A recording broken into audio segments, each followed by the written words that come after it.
And we're live. We're live, and we don't need to pause for LinkedIn because we've gone live directly on LinkedIn already. So, hey everyone, welcome to Hear the People. I'm Glenn Martin, co-founder of Never Mind the Job Spec, and about to introduce our wonderful guest today is the amazing Katrina Collier, author, author, speaker, and facilitator. And there's a book right there. There it is. I know. It's because you love orange. I'm just showing it for you. Can I just say thank you to everybody who's purchased this in case you didn't see my post the other day. The royalties have been enough to put 29 children through the 2-year program at Hope for Justice because I did donate my royalties to that charity. So please, thank you. Buy more. Buy 5. Leah, sorry, that was really bad, but you know what I mean. Leah Carr, welcome. Thank you. I'm so excited to be here this morning. For you, maybe it's not this morning. For me, it's this afternoon for us. Yeah, we're only just afternoon, but we're several coffees ahead of you. So you are, of course, CEO of tilr, but can you give us a background on how you ended up in this sort of? How did you get from where you were to here? Yeah, I mean, if you look at my LinkedIn, my career's been very weird. I've just chased opportunities. That's sort of how I've built it. So I spent a number of years in tech startups, mostly fintech. And then I was at a crypto startup. I was there in the early days and it was amazing. And then it was really hard. And one of the technical directors went to a bank and said to me, like, come join me at the bank. And I was like, what in the world would I do in a bank? I've never been in a big company. And anyways, I agreed to join and, I won't bore you with the details, but essentially I ended up being CTO of digital banking. I am not technical. So that was a little random for me, but great experience. How did the technical people take a non-technical person being CTO then? Loved it because the team was large. So it was 250 when I took over. We grew it to about 400. And, we're delivering on $120 million of projects, like a quarter of the bank's entire discretionary spend. And almost everyone there started as a developer. So they don't know strategy. They don't know operations. They don't know people. And so I had amazing technical people on my team that didn't need help with that aspect. And so it actually worked out really, really well. And it was nice for me. You get to level up your experience, but it was still a bank. And I care a lot about leading people in, what I'll say the right way. And, I fought for a good 3 years. And then I said, okay, it's time to either become complacent or leave. Obviously, I left. Become complacent or leave. Is that the buzzword that's going around? The quiet quitting. Is that complacent? No, don't go there. Don't go there. We've done a show. But you're right. Maybe it is. And I think it's just like not a happy place to live. And also, I care deeply about leading people in again, I don't want to keep saying the right way, but what I believe is the right way, I'll say. And so I started looking, was working with this awesome executive recruiter. And I told him, I want to be a COO of a tech company, like find me a good one. And he said, I think like you could be CEO. And I was like, oh, you always have that, that imposter syndrome. I was like, when I tell him I want to be COO, is he going to judge me? And so when he mentioned CEO, I was like, oh, that's the opposite of what I was expecting. And so he introduced me to tilr. Okay, I'm going to now have to ask what the difference is. I totally should know, but just, the difference between CEO and COO. Oh, I mean, it totally depends on the company, but I mean, maybe this is bad, but like, I like people pleasing. And there's something about that COO role, even though it is very similar, like you said, where, you're working for someone and you're, it's not about someone telling you you're doing a good job. It's about, there's just a different feeling of accomplishment, I would say. But also maybe it was a little bit of imposter syndrome myself, where I felt like that's, number 2 is sort of where I belonged. And, tilr had originally started as a recruitment company using natural language processing to basically make skills-based matches for temporary hourly workers. So you didn't need an interview. But it became a bit of a temp agency, which was not what anyone wanted to do. Not the plan. Yeah. So when I joined, they were transitioning to traditional hiring and building a product that extracted skills from a job description and then skills from a resume and surfaced skills-based matches for recruiters. And, I've always been a very intuitive hirer and really been able to give people opportunities. And I thought, oh, maybe this product can help people do that. then when I got here, I was like, it's an ATS add-on. I'm not sure it's a full company, although we do have this product, it works and it's great. And I started talking to the market, and I found this gap in internal learning and development, in really understanding and giving equal opportunity to people. And so, yeah, we totally pivoted. So I'm not the founder, but we're working on my idea. So I feel like a refounder. I'm trying to coin this term. Refounder, I like that. Refounder, That's right. or head of pivot. Yeah, head of pivot. Chief pivot officer. Oh my God. So That might be more fun. I've pivoted so many times, right? And even just within my current stuff, every so often I just go, well, that didn't work, pivot. Someone said to me, you really mustn't use that word. It's like you're failing. I'm going, I never think of it as failing. I'm just pivoting off to do something else. I think it's so important. And you know, there was no one really tackling this problem for small and medium-sized companies. Everyone wants to go enterprise, but I've spent my career in small and medium. And yeah, that's who we built the product for. And, you know, I think those are the companies that actually need the most to understand the skills within their workforce, especially now in a recession or perceived recession. It's a bit of a slowdown. You need to be efficient. You need to make sure you're investing. And so that's how we got here. Very cool. And I think in terms of skills-based hiring as an umbrella term, that, well, as we were discussing in the green room, right?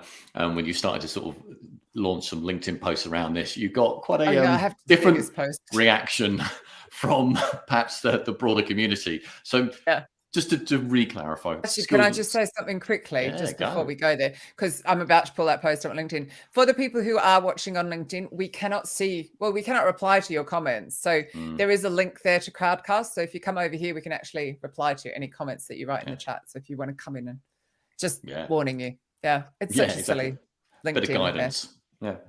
But so skills-based hiring, when you're talking to a small to medium scale business, how are you articulating skills-based hiring to them? Because they may have a perception of what that is. So from a tilr point of view, what is skills-based hiring?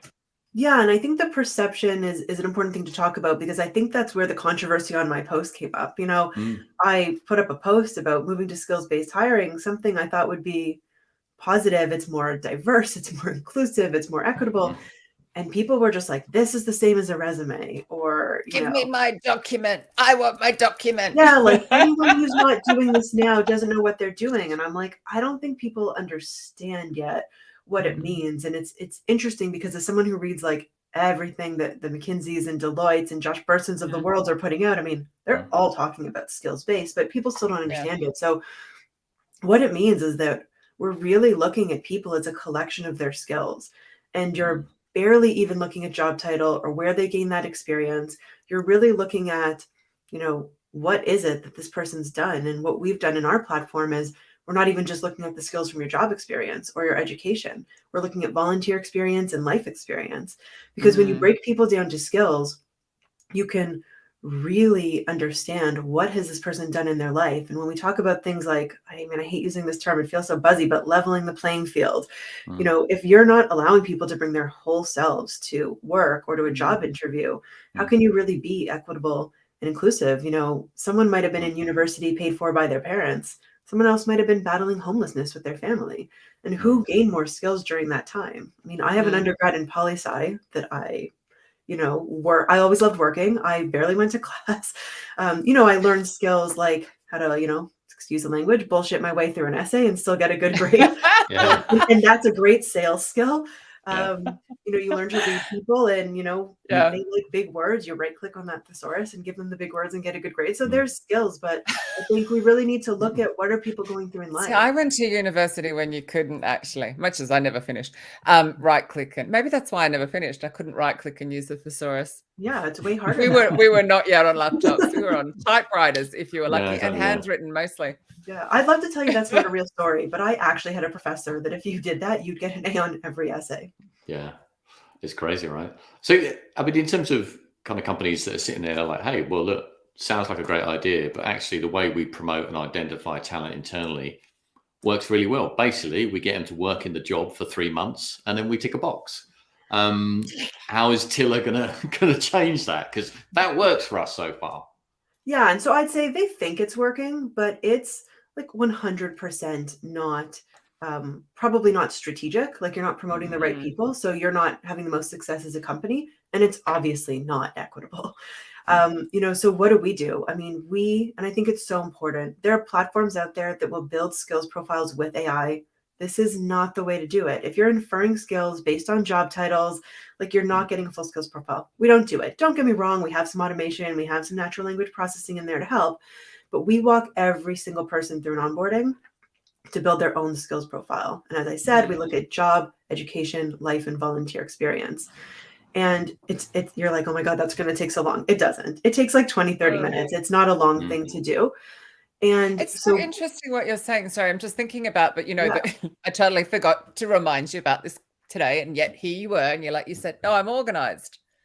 Like, it's like, that is a skill. And I wouldn't at any point, and I totally am, I always turn up for my stuff as well. I wouldn't think to write anywhere on a CV, I'm super organized, or that's an actual skill. Like, and that, or punctual, and those things that actually really matter.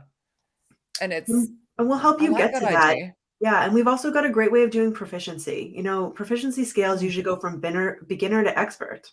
Okay. What does that even mean? We're very clear. Like I don't want to call it bottom, because it's not always about being the best at a skill, but our first level, let's call it, is I have learned the skill. I have not used it. It's super, super clear. Yeah. And the top level is I could teach someone else the skill. I could unblock complex problems. And so we're getting companies a real sense of what are the skills that are in our current workforce and what's the proficiency of those skills. And then we also help them with role architecture. So same thing, it's basically building a skills profile for a role. And again, we have some automation and NLP. So we'll take your existing job description, we'll give you a base, you just have to edit it. But from there, we can tell you the skills gaps. We can help you address the skills gaps. And I think more I've just seen a problem though. Tell me. Well, my little rant for the year is all going to be about this, because if you're saying I'd take the job spec, so that's based on probably what the person's been doing, and also like the hiring manager's ability to articulate what they want. So there's that concern. For sure. Not what they need. But this is the only... This just goes back to, though, when you think about, like, we're still recruiting on someone's ability to write a CV or resume, whatever you'd like to call it, and a job description. Absolutely. And so we're plugged in with market data. So we'll actually tell you what percentage of job descriptions in the market have that skill. And so if you see all your skills are sitting in bonus, which means 0%, then know you've written the wrong job description. And most people have, because what do we do when we write job descriptions? We're like, marketing manager job description into Google. And then we're like, okay, what do I like? And you build this, sexy job description that talks about nothing you need. And so we help you get over that by also recommending skills that similar jobs have. You're right, it won't be perfect. We're only using this really to identify gaps. But what's nice about it is, I like that though. Yeah, we all want growth, but right now growth feels like a promotion or moving to a new role. But it's so important to grow in our existing roles. I think, Glenn, you mentioned it, like they've been here 3 months, let's promote them. But now when I log in, I can see like, oh, I have like 6 existing skills gaps in my current role. I'm going to address those. At the same time, we can help you career path. So you can pick another role in the organization. I'll use an extreme example. You're a junior financial analyst. You say you want to be CFO. We'll career path you, but you'll be able to see there's 4 promotions involved and a bunch of new skills. And so it's a nice level set as well for, employees, because one thing I think is bad for all of us is when you get promoted too early. I did it to someone at the bank. I promoted them too early and they ended up having to, be let go because they weren't ready. And so it's not always better to get promoted. I can see a valuable use case in that, Leah, in so much as if both, your kind of leader and the individual can see the career path, then the conversations around how much that individual is going to own and proactively kind of address those skills and learnings versus what the leader then needs to do to support, unblock, and offer, opportunities. It becomes a lot more transparent and easier to kind of set expectation between one another, which can only help the working dynamic, right? That's exactly it. You can't have just an employee-driven approach, and you don't want to have just a leader approach. You want to have something that's a combination. And so being able to share it, absolutely very important. And also it's a better way to grow people within your company, because right now we're good at giving people learning. We're not great at giving people development. And often we give learning and we grow people away. And so this is a great way. I mean, you know, we say that Gen X or Gen Z, that we're all job hoppers, the millennials. But I think the truth is companies don't know how to grow us within and keep us. Yeah. You know, when I join a company that I like, all I want is to grow within that company. I'm passionate about it. I joined for a reason. And to, you know, job hop every 18 months, it gets annoying. You're always learning a new company, you're learning new people. And so this also helps align the goals of the employee with the needs of the company. I don't think it's a new thing. We just used to job hop about every 3 years. It's just come down a bit. I mean, Gen X certainly job hopped as well. So it's just quite funny that, we all want to learn and be developed. Develop. That was the key, what you just said, wasn't it? Yeah, it's the number one reason people leave their jobs. People stay twice as long if you invest in their growth and development. Like, that's a crazy stat. There is that balance. They'd save so much money as well, wouldn't they, on the bottom line, because you're not recruiting all the time and you're not training all the time for the new starter, and it costs the lost productivity. And it costs 30 to 250% to replace someone depending on their seniority. It's like 30% for someone junior, 150% of the salary for someone mid-level, and 250% for someone senior. So if you have a mid-level person making $100,000 who leaves, it's going to cost you $150,000 on average. It's a lot of money. I think it's crazy. It's interesting, like, that learning and development are just bolted together, right? Because I've seen in companies where the retention, they're struggling with the retention, but they're saying, well, look, you know, we're offering learning, we're offering kind of courses, we're funding education, etc. But the key thing then is that acquired knowledge needs to be deployed into the role, or, you know, a project, for it to then be classed as development. And if you're weighted 80% learning, but there's only 20% of an opportunity to deploy that learning, well, people are going to take that learning and move to another business. So case in point, I think about technologists. If you're given the opportunity to upskill on certain technology, but you're 12, 18, 24 months away from actually utilizing that technology in the day-to-day, well, it's just, you need to think about that balance. If we invest in this learning and training, can they deploy it in their role, and how that adds to their kind of growth potential? And I think sometimes that gets missed because the emphasis is so much on, we're offering learning, we're offering courses, we're offering, you know, budget for you to invest in your learning. But if you can't deploy it, then it's almost like a bottleneck immediately, right? Doing training. People didn't ever have time to use any of it. So I gave up training. Yeah, you totally nailed it. I gave a talk at Disrupt HR in November, and the title was "Why Your Learning and Development Isn't Resulting in Any Actual Development." And I think I didn't frame it this way, but I think you said it so well. Learning and development are two different things, and we push them both into learning. And so companies know the number one reason people leave is lack of growth. And so the answer is this L&D perk. Join and you'll have $1,000 a year to do what you want. And what I found, and I talked to an interview, you know, hundreds of HR people, companies are terrified to tell people what to do with this budget. But I think this is a huge mess. And this is something we're trying to address in the platform, because someone goes out, and I'll use the most extreme example of all time. They learn to play guitar, and then they come back and they're like, I want to play guitar for the company. And you're like, why would we want anyone to do that? And the person's like, but you paid for me to take this course. Yeah. And then, you know, the person's frustrated, there's wasted time, the company's wasted money. And maybe you've even given someone a skill that's not valuable in the market anymore. You know, another thing we equip. Tilton Cobble. Yeah, if you click on any skill in the platform as an employee, we'll tell you the trend line. So you can see, is this skill trending down? Maybe I don't want to learn it. Cobble kicks DB2, I've been in tech recruitment that long, I could just throw that out. I don't know if you heard it, Leah. I said teach them Cobble.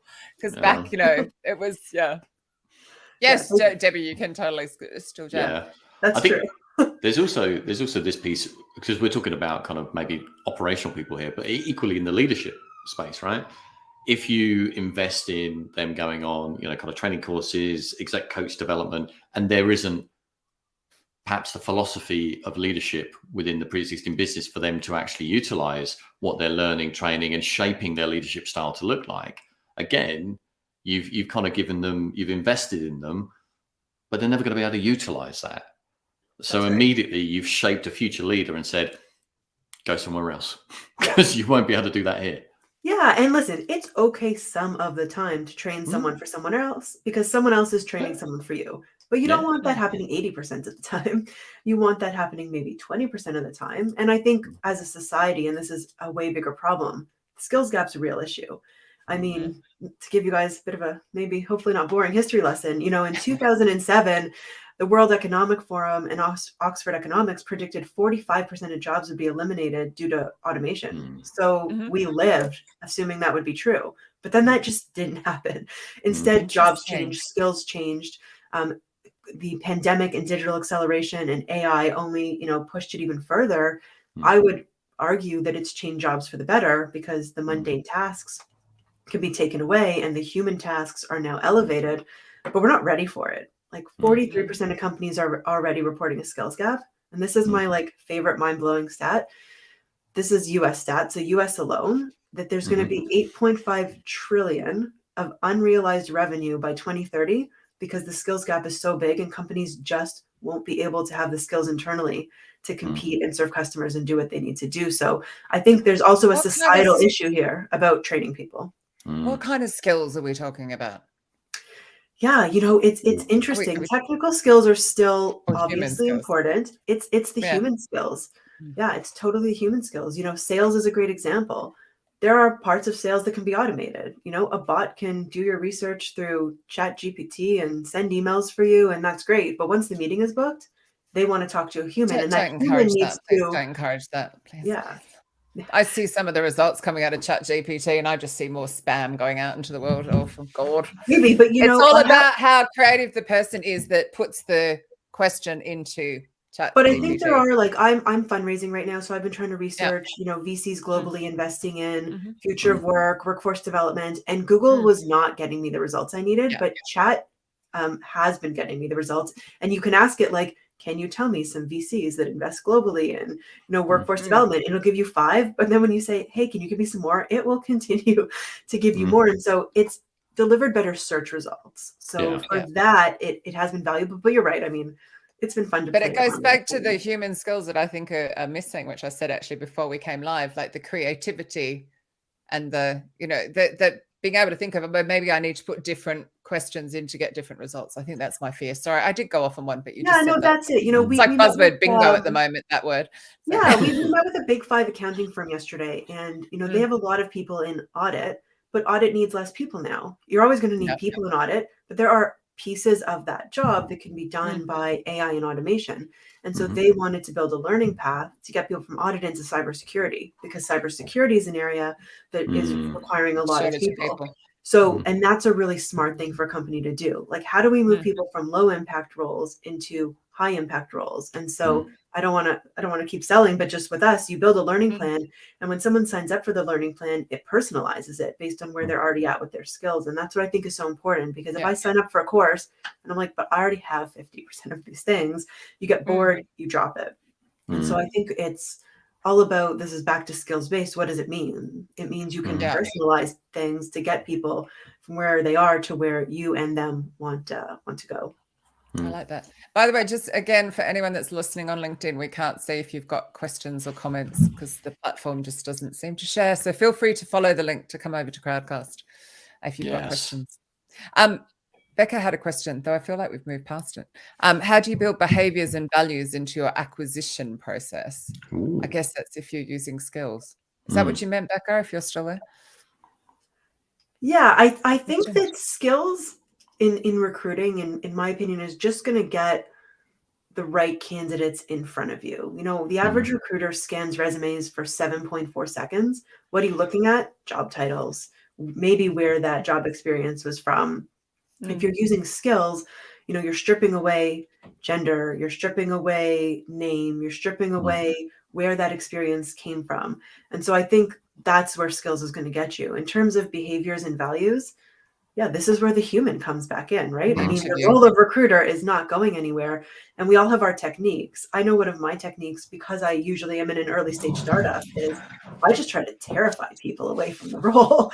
And those who get more excited, the more I terrify them. I'm like, you've got the right values to be in a startup. I mean, when I was in crypto in the early come on, give me one of your questions. I just have to know what you say. I remember, I'll get ready, everyone, get your pens out. I'll give one example from a startup, and I'll give one from the bank also, because very different problems. But in a startup, I would just say I'm launching a startup within this startup. in the crypto space, like it doesn't get any riskier in terms of like, will my job be around? You know, do we know what we're doing? Are we going to work on things that are going to even come to fruition? And, you know, you're just asking like, how do you feel about that? And there are people who are like, you know, kind of going like this. And there's people who are like, oh my God. And they get so excited. In the bank. They need the job security. Yeah. In the bank, it's a frustrating place to work. And so I think, you know, I had a lot of hiring managers. I had about 25 leaders on the team. And sometimes they'd come to me and be like, well, this person's, they're too good to work here. Like they're too used to agile. And I'm like, but that's not your choice to make. You know, be honest with the person. And so I'd say to them, like, these are the frustrations, like the environments don't work. Like, here's the blocker. And, you know, you see how people respond. Would you like to help us fix that? Yeah, their body language. And so I think, you know, video is really important. But, you know, my technique's always been like, obviously you tell about the good things. You don't want to shy away from that, but really don't shy away and cower away from the frustration or the negative or the roadblocks, because it's the people who respond best to those. They have the right behaviors and values come into the business. For sure. It's extraordinary how many people just fear being that vulnerable, or that like forgetting that someone will start and leave. Like yeah, and I've seen that happen also. Yeah, I had someone at the bank who like didn't tell anyone any of the negative things, and no joke, they got here and they were like, you said you were agile. Like this is, you know, we were an agile team, but the rest of the bank wasn't agile. So you can only be so agile. And I mean, they quit after 5 weeks. And so it's important to be honest. And you're right. I think when you show that vulnerability on your side, like I'm going to tell you all my, you know, bad qualities, someone's like, oh, this is a really nice and honest interview. Yeah. But also I would want to work, and this goes back to these human skills, which is what I think is really lacking, that I would want to work for someone who's prepared to be vulnerable. I don't want to work for somebody. We, you know, we've, well, particularly Glenn and I, because we were that bit older, have grown up in that environment where it was all polished PR crap, and you didn't even know what the C-suite were thinking. And, you know, the world's gone transparent.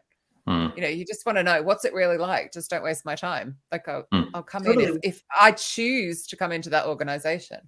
And I know it's not agile. That's my choice. Yeah, we've just moved. Today's actually our first day later on to starting our leadership meetings with what's stressing you out and like, what are your biggest fears? Because I found I have a great team, but sometimes they were telling me things and I was like, don't just tell me, like, let's talk about it in these meetings. And so last week I was like, this is what you're all doing. I think you're afraid of offending each other, but what we can't be strategic and build the company otherwise. So yeah, we're going to start every meeting with that vulnerability. Love it. And I think that'll really hopefully change the way we're doing things. Becca's coming with another question, Katrina. Oh, you can do it. Oh, yeah. Okay, cool. Oh, so how do you see skills assessment as a deciding factor mitigates for age discrimination or social mobility with regards to poor access to education? So yeah. And I see the other part as well about transferable skills. So one, I think it definitely will help. Again, I'm going to use the term, you know, level the playing field, because when you look at skills profiles, and I think I mentioned this, like in our platform, we don't just look at job experience, education, we look at volunteer life experience. And so it's really about understanding what someone's experienced over their life, which skills they've gained, and then matching that to the role. And so I think when you're looking at people as a set of skills, you're actually putting them forward for a training opportunity or a job opportunity or a promotion based on their experience. And I think, you know, access to education is such an important one. Does it matter? I mean, if you want to be a doctor, yes, education matters. But for, you know, your everyday job in business, no, I don't think education does matter. I work with people who completed, you know, master's degrees, MBAs, and people who dropped out of high school. And, you know, I've seen finished high school, didn't have a degree, wrote a book. I'm just throwing this out there. I agree with you. I agree with you. Like one of the best. Oh my God, you can learn. If you can learn, you can learn on the job. It's all about learning. And so it's really about understanding, you know, what is someone's capability and motivation to learn. And that can be on the job. It could be through mentorship. You know, we all learn in different ways. I always hated formal education. It just never, ever worked out for me. Yeah. I can see you've gone into Becca's question there. Yeah, Because I see there's a follow-up. Yeah, she's gone too into the weeds. She's going like, how does it assess? I want to change tack slightly. I noticed Matthias's question there. Hey, Matthias. That great point on vulnerability. And what are your thoughts on how recruiters, TA, and hiring managers can create a space where people have the courage to be vulnerable? And I think that picks up on your piece around how you're setting up tilr's kind of leadership meetings as well. You know, that opportunity. How do you create those safe spaces? How did you approach that conversation with them? Because I would imagine within that leadership group, there's a couple of people like, we're going to start the meeting sharing with everybody what's keeping me up at night. I'm not entirely sure I'm 100% comfortable with that. So how did you? That has to start at the top, surely, for creating a safe place. They know they can say what's scary without losing their jobs. I think that's a lot, isn't it? But that's it. Is how do you create that space? Because that doesn't happen just in we're going to do this now, because then you don't get the right kind of buy-in. So you're trying to ask why Leah's vulnerable, like quite happy being vulnerable, really? Exactly. I think it works, the same in an interview as it does in a leadership meeting. And I think you got it. Like, you start by showing yourself. No one's going to go and be vulnerable first. You have to be transparent. You have to see vulnerable, or you have to be vulnerable. And that's where you set the tone for any meeting. And, the other thing I'd say for recruiters, and I don't know how many people do this anymore, and I know a lot of it's virtual, but I'm still thinking in person, like, I wouldn't have someone's resume in front of you and keep looking at it like you're judging them by these words on the page. I think it's important to really pay attention, be conversational, and, just show people that you're really engaged in the conversation. You're paying attention. They have all your attention. You start by being transparent, by being vulnerable. And I think you'll see those people open up. And, back to behaviors, I think it's a really interesting way to also interpret, like, can I get this person to open up? Because you can't always. I had a leader on one of my teams who, like, no matter what I did, I'd go into one-on-one asking about their weekend, talking about my weekend, all business all the time. And they were not a good culture fit for our team, because our team was so vulnerable and so friendly and so helpful. And so it's also a really great way to just judge, like, is this person going to fit our culture? This is what we're doing every day. And I think so much of what you're talking about, because it's funny, because every time that you're talking about, like, all of the stuff through life, I just keep thinking, I'm so resilient because of all the stuff I've been through. But also, as Glenn would know, I've done a lot of work to go from, like, self-hatred to self-loving and caring and compassion, and self-worth is high. And then you're vulnerable. So it's kind of like we need more of our leaders to be like, have self-worth and have self-belief, so that therefore they'll be vulnerable. It's a bit of catch-22, because a lot of the time they won't be vulnerable because they're scared they're going to get found out, and therefore their jobs are threatened, on it goes. And it's a big one. I think this is a little tip, but I find one thing that really, like, shuts people down in interviews is, I remember once I was interviewing with Amazon. Sorry, that's my phone. I have no idea what that's called. I remember I was interviewing for a role at Amazon. They reached out to me. I did not apply for the role. And then the person started the interview by saying, well, you don't have a lot of experience in advertising. It was like a global head of something or other that had to do with advertising. So, look, you don't have a lot of experience in advertising. How do you think you would do this role? And I was like, but you asked me to be here. And so that type of tactic, where it's like you're asking sort of an accusatory question, especially when someone hasn't applied for the role. But I think even in general, if they have, that line of questioning will shut people down. So I think you have to frame it as in, like, you haven't been in advertising. Tell me why you're excited and how you learn new things. Like, I think it's all about how can we support you? To grow making people feel comfortable. Is there a step before being vulnerable, in so much as just kind of setting the conditions for kind of free speech, just communicating and understanding how to communicate one-to-one and within a group? Because I think once people understand that there is that freedom to just kind of introduce their kind of thoughts, reactions, and kind of opinions, that's almost a building block to that next piece of, okay, so we can talk freely here, so therefore I can share something that's a little bit more kind of sensitive and emotive to me. And I wonder whether there's almost that step before, where it's like, just really setting the conditions for, kind of freely talking, but within that. So that doesn't mean, just kind of people overtaking the conversation, but within that, there's some healthy kind of respectful, constructive kind of challenges. Because I think that's the one thing that people are slightly nervous of is, offending and or kind of being too overbearing. It's like, how do I set the conditions of communication and for people to be constructively direct? And then there's the step on to kind of the vulnerability element. I don't know. I don't know your thoughts on that, really. Yeah. I mean, that's a good question. Yeah. Well, That's a hard question. I think some of it might just be as simple as starting with, especially if we're still talking about an interview, being friendly. Don't dive right in, and you're right. I mean, in interviews, you're not really supposed to ask people like, do you have kids? And like some of the things that can make things friendlier. Especially you don't want to risk someone thinking you're going to judge them for being a parent. But I think there are ways you can be super simple. Just start with like, what'd you get up to this weekend? And then how was your trip here? What was the trip here like? And or I do think, and I think it is important to try to research and understand someone ahead of time. So, I mean, I'll stick on the kids thing for a second, but I think sometimes parents are nervous in interviews. So I'd say if you're a person with kids, start talking about your kids and show that you're that like family friendly culture, which I hope every company is at this point. But I think, try to see how you can relate to someone and maybe get them to share a little. You share personal, get them to share a little personal, but again, not crossing the lines that someone's not comfortable to share. Yeah. When you asked that question, Glenn, what I was thinking was also that the leader has to not bite back. So the leader has to, going back to self-worth again, because it always comes back to that, so that they're prepared to be open to hear other ideas. And they mightn't take them on board, but they'll at least listen to them and think about them or reflect on them. And then 100%. That's the other thing I think stops a lot of people speaking up.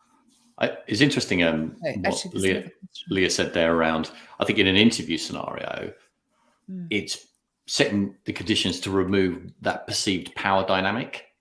So it's a neutral kind of conversation. So case in point, they've invited you. So they've obviously sourced you, contacted you, invited you to an interview. You're sitting in front of, that first stage, individual. And they're like, well, I'm already making a statement about what you haven't got comparative to what I need. And you're just like, okay.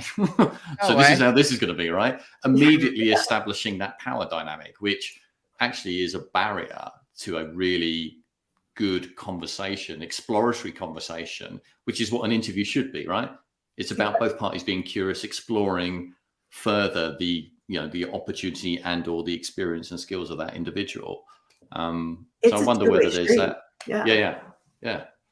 I think it's a great point. Like I think you should let people know that, there is no power dynamic here. We are interviewing each other, and I'm going to ask my questions, you're going to ask yours. And hopefully through both of those, we're getting to know each other, deciding if it's the right opportunity, right culture, right role. You want to make sure. And I think the other thing is people only grow if they're in roles that I always say it, like a role should equally terrify you and excite you. It doesn't have both those things, then you're not really growing. But I think companies also need to be on the other side of that. Like the person who is going to succeed the most might be the person who's in a stretch role. So I think talking to people, like making it comfortable, saying like, we don't want you to have everything. Like we are going to invest in you. We are going to set you up for success. I think that's also a way of making people feel comfortable. Because otherwise, when you ask someone a question and they haven't done something, no one ever wants to admit it. There's techniques like, I haven't done that, but I've done this that's close, and that's fine. But I think also setting the setting for like, we know we're not finding 100% match. That's not how hiring really works anymore. Get it to that point where someone will just go, I don't have that, but I feel I could learn it. That's like that. Exactly it. Yeah. There is a question here from I don't know who. So, it's from Simon. How do you measure honesty and candid communication in a company? My initial thought is, do we need to measure it? And doesn't your gut instinct tell you? But that's probably not the right response. Yeah. How do you measure honesty and candid communication? I don't know if you can measure honesty. I think I just have a BS meter called my intuition, which from years of experience will quite happily go. I think you can measure it to a degree through employee surveys and asking questions about, and it's still going to be intuition and people's subjective opinions. But if 80% of the people are telling you they don't feel like your communication is honest, then probably have something to work on. So I think the best way to do it would be employee surveys. And I've actually had LinkedIn posts and discussions about this, which is sharing employee survey results with candidates to show them. And now you'd have to do it in an honest way. Don't just share your positive results, share your negative results as well. Talk about what you're doing to address things. And of course, if you're going to do an employee survey, actually you have to take the feedback and implement it. Otherwise, it's way worse than doing nothing. But I think this is how you can measure it. And I think it is a good way of sharing it and saying, like, this is how our employees feel. Here's where, you know, we're really meeting their expectations. Here's where we're falling short. Here's what we're doing to address it. I think that's another way to really show someone in an interview, like, we're willing to put all our cards on the table so that you really understand what you're coming into. Yeah, 100%. I just saw Matthias's additional comment there around, you know, kind of simple question about asking how somebody is emotionally and physically on a score of 1 to 10 today. I seem to recall, do you remember Disrupt HR, Katrina, there was Hyper Island. Do you remember those cats? They did something very similar to that, which was kind of like you start each meeting with, you know, just learning a bit more about how somebody's morning's been, how they've arrived. So some people could have a really stressful journey in. Somebody could have, you know, got up really early, gone to the gym, feeling really energized, and it sets the conditions for that kind of conversation and sharing. Because if you know that person's a bit stressed from their journey in, you might approach your questioning slightly different to somebody that's super energized and just receptive to lots of information. And I think that goes back to more human skills that need to be developed, like emotional intelligence and self-awareness and curiosity. And because there are people that, like, you know, when you say, oh, I'm feeling really stressed, and they take it personally, like they've done something wrong, and then can bite, and you're kind of like, I sort of let you know, so you back off, and now you're going at me. I mean, you do get weird reactions sometimes. Yeah, and I think that goes back to the skills gap. I think there's a big, we've been so focused on technology. I feel like we have a big human skills gaps. Yeah, so Brene Brown has this, talk she gave recently. And she talks about how we lived in the era of physical strength, where to do our jobs, it was a lot of manual labor. And then we moved into more of, you know, the cognitive and the brain strength, a lot of data science, a lot of technical. And now we're in the era of what she's calling heart. We need empathy. We need to, it's a lot harder to be productive and to focus. And so I think we don't usually think about these soft skills and how we can get better at them. And, you know, it's true. A lot of them are organic. You know, if you're not someone who cares about someone else's success, you can't really learn that. But if you can be aware. And I think the awareness is really important. Like, you know, someone the other day said you shouldn't say that your day is insane. You should say your day is busy, because the word insane could offend people that have mental health issues. And like, that's something I thought, you know, I do use that word. So I think it's all about awareness of how, you know, what we're saying, what we're doing can affect other people. And so I think the era of heart, a lot of it is about having that self-awareness and listening to what may, trigger or offend others. On your point, concentrating, though, can I just highly recommend Stolen Focus by Johann Hari? I am only halfway through it. And so much of it is because not only have we lost our ability to laser focus on a task because we're constantly getting interrupted, but it's also we don't daydream anymore. Like, you know, you see a lot of people, they won't just go for a walk without earpods in or without, you know, some constant, not just like go outside and just daydream, which is often where the most creative answers come to us. But I highly recommend it, because I'm halfway and just absolutely horrified at how we are just losing. And it's really, really good. Johann Hari. I walk to and from work, and I do sometimes listen to music, or sometimes I'll listen to podcasts, read a book, usually on the way to work. But on the way home, I often, I daydream. It is fun. Or you just like get lost in your own thoughts. It's Well, he was talking about a mathematician that was so focused in on this problem he couldn't. And then he did a bus trip, actually. And when he got off the bus, boom, he'd worked it out. Like he'd connected and it was just because he was daydreaming. But of course, he also mentions that back at school, we're told off if we're not concentrating, but actually we could be in our heads processing it and thinking of different ways and creative ideas. It's really fascinating. I'm off topic, but I'm just loving this book. Yeah. So I think there's a lot of people being, well, possibly self-diagnosing with ADHD and things like that. Actually, they just need to read this book. And then they'll get a bit of a like, oh, actually, this is being done to us. This isn't just me. Sorry, very cool. No, I was just going to say. So, to your point around the period or phase of heart, does that play into the definition of kind of human capital now? So, if you think about, and I've just Googled this actually, just so I got the definition right. I'm glad, because exactly. Yeah. I was just like, we could go really so. So, human capital, skills, knowledge, and experience possessed by an individual or population viewed in terms of their value or cost to an organization or country.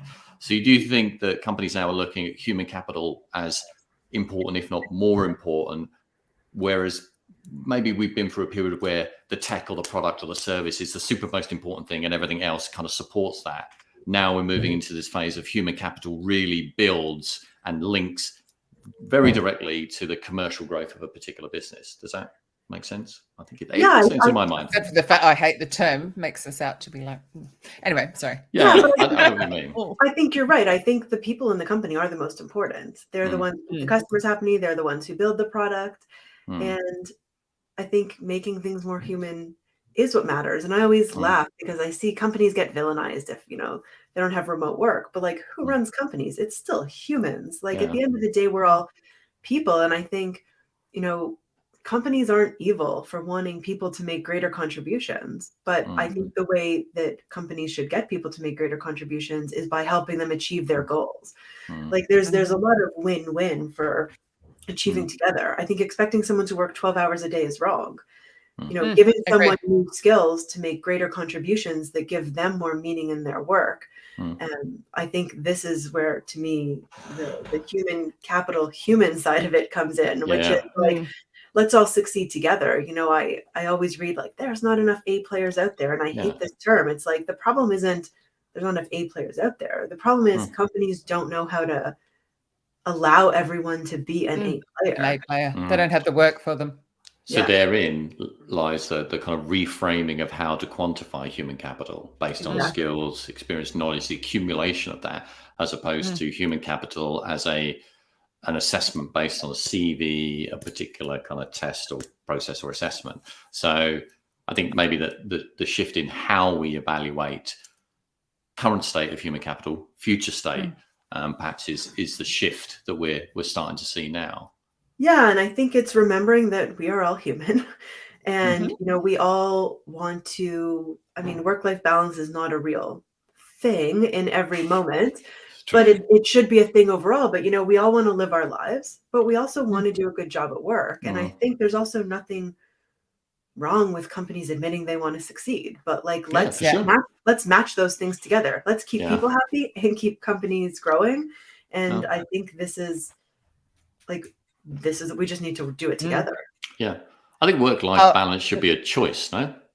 Because there are people that really want a 12-hour day. They thrive on it. It's like, but equally there's individuals that want, a bit more of a kind of 6-hour super intensive day as opposed to a 12-hour day. Because during that 12-hour day, that person might sort of have a bit of downtime, et cetera, et cetera. So it comes back to that point around choice as opposed to what's kind of imposed upon you. I think the most important thing to me is flexibility. What is it that someone needs? For me, and I've always been this way, whether it's this company that I'm the CEO of or other startups I've worked in, working on Saturdays just makes my whole weekend and my whole week better. I always know that I'll have that focused time. I used to do 8 to 1 when I was at another startup, and then I'd go to the gym. Like it was my Saturday ritual. And, someone on my team was recently struggling, and I said, you need to figure out what works for you. For me, it's Saturday. For you, maybe it's telling your team, on this day of the week for these 4 hours, like I need to do focus work. Maybe it's working one evening. But then having that flexibility of my favorite yoga instructor teaches on Thursdays at 2 p.m. And so I'm going to that class. Or, I have someone on my team has 3 young kids. And she stops working every day around, 3:34 and goes and spends time with her kids and goes back and works in the evenings. And, on the rare occasion we really need to go to a 5 p.m. meeting, like she's okay. And on the occasions she needs to go at 10 a.m. to do a concert at school, like we're obviously okay. So I think it's all about the flexibility and the mutual understanding. And I do think the company should ask for less in terms of accommodation. Like I wouldn't ask for twice a week, every week to, take a 5 p.m. meeting.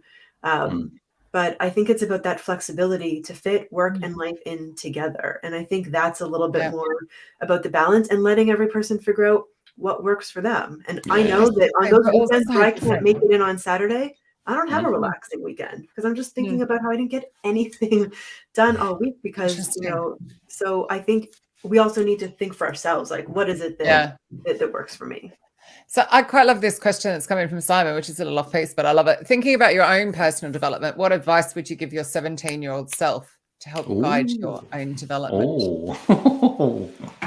Wow. That's an excellent question. So for me, it's all about, I think I mentioned it, like I've always chased opportunities. And so the advice I'd give to someone at 17 or even to myself is don't pigeonhole yourself into a goal.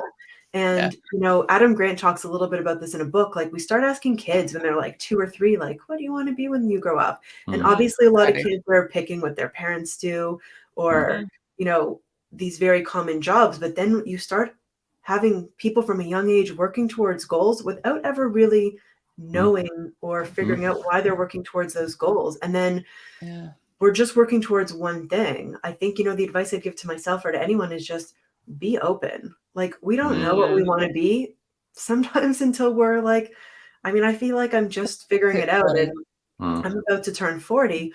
Like don't chase one opportunity. Be open to the opportunities around you. Pivot.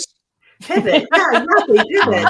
If you're trying to be, let's say, a CTO, but this really awesome offer comes your way in, let's say, product, and you get excited about it, don't say to yourself, oh, but it's going to slow me down towards this goal because maybe that wasn't, the goal in the first place. So I'd say being open to opportunities and, if you have the means to do so. I also put up a post about this on LinkedIn once and got ripped apart. Like when younger people are considering roles, it's not all about money. And this is assuming that you're being paid fairly and enough to live. So let's put that aside. But I've seen so many people that will take a role that pays, $10,000-$15,000 more, but the learning opportunity isn't there. And so we have to evaluate roles in terms of current and future earnings, because the roles with the bigger learning opportunities are going to probably have you make more money over your lifetime. And so I think really looking at roles, not just in terms of money, but also in terms of learning opportunity is another piece of advice I definitely would give to myself and a lot of others I've talked to. Like I have all these friends, they finish an MBA and they're like, but now I'm worth X. And I'm like, okay, but you had no job experience before your MBA. So like that's what most companies don't care to get people to do MBAs, isn't it? I didn't say that out loud. If I was to answer that question, I would say find my self-worth earlier because childhood trauma and all of that. But actually something that you just said about Leah, about the buzz, your body will tell you, trust your body. So Glenn calls me and he goes, can you do some sourcing for me? I'm going to go like that. I'd be like, no.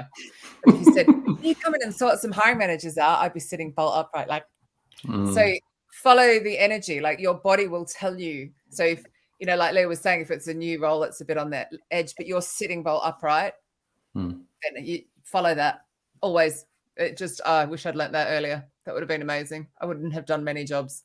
Yeah. I would have been aware, no, this isn't the job for you. You're only taking it because of the money, and then being miserable. So, what? Well, no. I was just thinking about what advice I give myself at my 17-year-old self, and I think it would be very similar to yourselves. Like, seize those opportunities, probably make those moves that you procrastinated on quicker. Yes. Along with probably don't have so many bad haircuts. I think that's probably impacted my progression in certain careers. And I actually owned a pair of white shoes at one point, which I wore to an interview, and surprisingly, I didn't get the job. So I might have intervened there as well. I think another piece of advice would also be just like, be you, right? Yeah. Like, Yeah. 100%.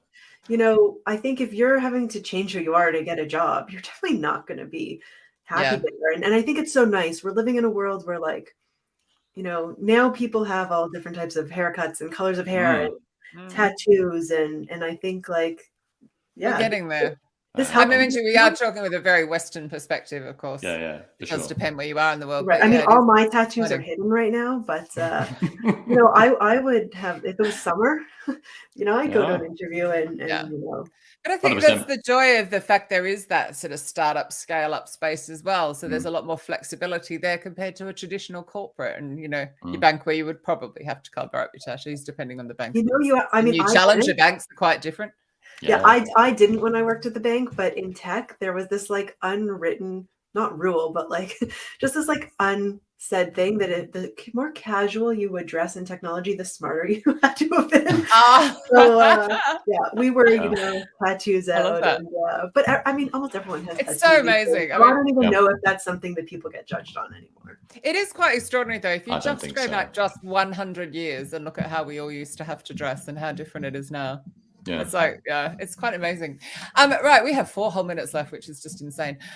Next time, which is not next week, the week after, we have Jordan Conway. He's going to come and talk to us about onboarding, which I'm quite excited about as well, because I think it's very overlooked pre-onboarding. 100%. I think that onboarding is like, I'll tell you, the bank had no onboarding, and 2 years in, I still felt less productive because of the lack of onboarding.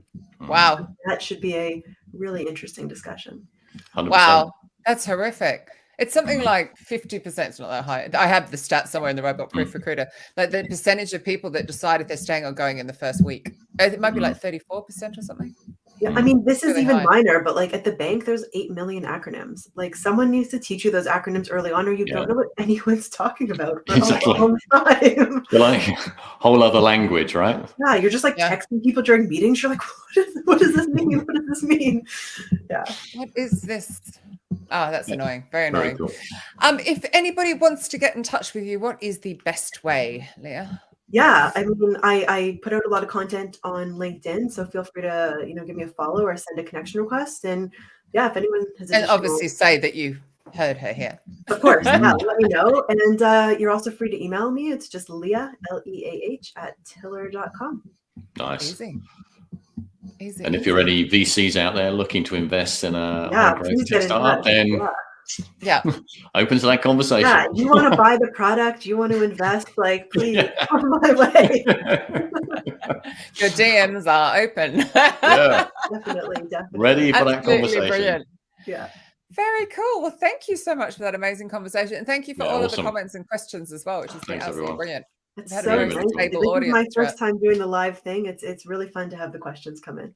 Yeah, 100%. Cool. And there might be more floating around as well, because it goes out all over the place. So sometimes they pop up on Twitter and all sorts. So super. Well, yeah, you're also welcome to message me for questions. It doesn't have to be for business deals only. Exactly. Preferably. No, kidding. Right. On that note. Cool. All right. Well, thank you, everybody. We shall see you in